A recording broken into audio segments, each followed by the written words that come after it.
Gate సమీపంలో పెద్ద ఎత్తున గంజాయిని స్వాధీనం చేసుకున్నారు.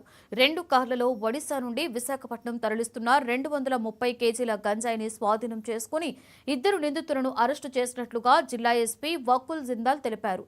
పరారీలో ఉన్న మరో 3 నిందితుల కోసం గాలిస్తున్నట్లుగా తెలిపారు.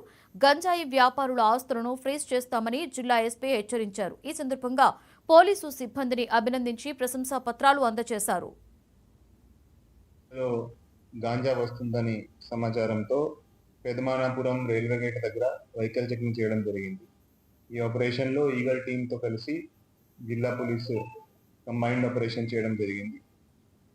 ఈ ఆపరేషన్లో 2 బండ్లు గాంజాతో ఒడిశా వైపు నుంచి వస్తున్నాయి, విశాఖపట్నం వైపు వెళ్తున్న 2 బండ్లు ఆపి 2 బండ్లు చెక్ చేస్తే దాంట్లో 230 కిలోగ్రామ్స్ గాంజా 44 ప్యాకెట్స్ లో సీజ్ చేయడం జరిగింది. ఒక బండి మారుతి సుజుకి ఆల్టో, ఇంకొక బండి మారుతి సుజుకి 800 కార్ సీజ్ చేయడం జరిగింది.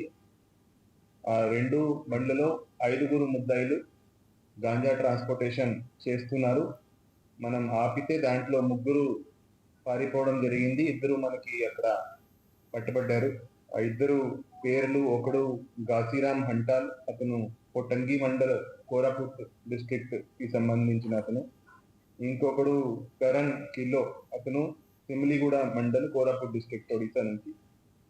సో వీళ్ళు 5 ఈ పొట్టంగి కోరాపుట్ నుంచి ఈ గాంజా ఈ 2 బండ్లలో ట్రాన్స్పోర్ట్ చేసి అక్కడ వైజాగ్ లో ఒక మనిషికి హ్యాండ్ ఓవర్ చేయడానికి తీసుకెళ్తున్నారు.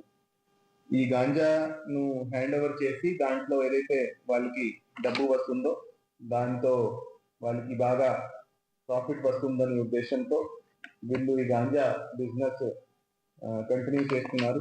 దీంట్లో ఎవరైతే 3 పారిపోయారో దాంట్లో ఒకడు సురేష్ అడకటియా అనే అతను దీంట్లో మెయిన్.